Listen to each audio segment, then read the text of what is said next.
It's cold again this morning and it's icy, so training is going to be postponed until this afternoon. There is some mown lawn. And there's a myWindsock, and there's no wind about at all. Training's this afternoon, and I'm going to be doing intervals, and I'm going to use myWindsock to pull out the Strava segments that meet the criteria for my intervals. So roughly 8 minutes in length, about 360, 380 watts. And racing from point A to point B on a Strava segment is so much more motivating to me than just doing hitting the clock at 8 minutes or something like that. So using myWindsock to find these segments along my route, so I know exactly when the interval is going to start, when it's going to finish, is going to be so much more motivating. So let's see how we do that with myWindsock, how we find those Strava segments that meet our criteria, and then have a great training session.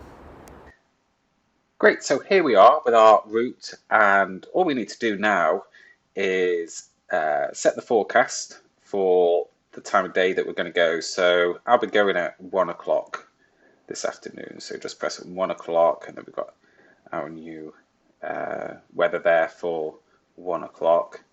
So the simplest way for us to find the segments that we need is to first of all set the power to what we want for our intervals. So 380 watts uphill, say 360 on the flat. Keep everything else the same. Apply that.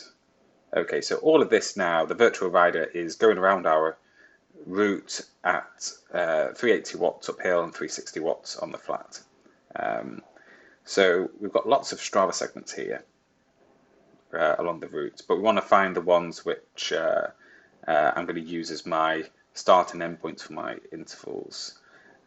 So if I hit the filter icon on the top right hand corner, I can now move the time to be, let's give it between 6 minutes and 8 minutes.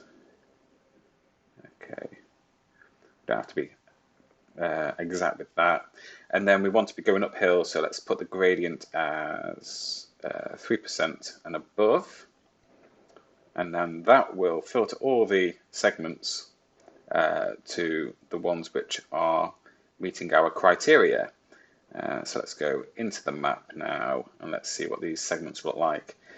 So we've got this first one here, so Malcop south side. And let's have a look at the data for that. So that's an 8-minute segment at 372 watts. So that looks perfect to me. So that will be the first one of my ride. So that starts, let's see where that starts at. So it's just as we cross over the little brook just before Mount Pleasant. Okay. And then let's see where we come across next. So we come back down the hill. So here we have our next segment. So we've got a few choices, it looks like here. So we can either go for the shorter segment there, or let's go for that's another short one.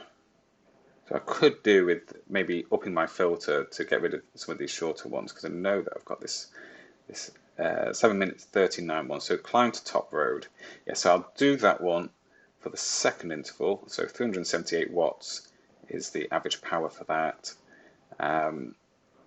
And let's then see our return journey.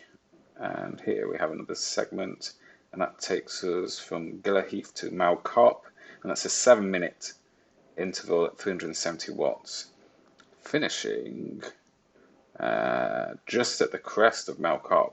Okay, so we'll start at the junction, or actually just after the junction. So there's a little brook there, a little river with a hill, with a bridge. So just as you crest the bridge, that's when I'll start that interval. Okay, so I now know along my route where I'm going to be doing my intervals, and all I have to do now is just get out there and smash it.